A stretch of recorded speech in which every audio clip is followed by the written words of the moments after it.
ఇంటిని చక్కగా పరిశుభ్రంగా పెట్టుకోవాలి. లక్ష్మీదేవి సంతోషిస్తుంది. పూజ గదిని ఎప్పటికప్పుడు శుభ్రం చేసుకుంటూ ఉండాలి.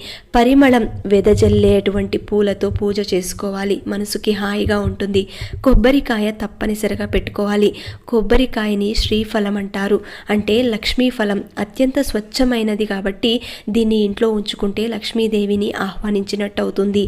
ఇంకొకటి, కొబ్బరికాయని ఎరుపు రంగు వస్త్రంలో చుట్టి డబ్బు నిల్వ చేసే చోట భద్రంగా దాచి ఉంచుకుంటే మీ సంపద రెట్టింపవుతుంది. శుక్రవారం రోజున ఆవులకు గడ్డి తినిపించండి, బెల్లాన్ని తినిపించండి, నేతితో దీపారాధన చేయండి. ఇలా కొన్ని వారాలు చేసి చూడండి. మీ ఇంట్లో ఉన్న ఆర్థిక ఇబ్బందులన్నీ కూడా పూర్తిగా తొలగిపోయి ఆ లక్ష్మీ అనుగ్రహం కలుగుతుంది.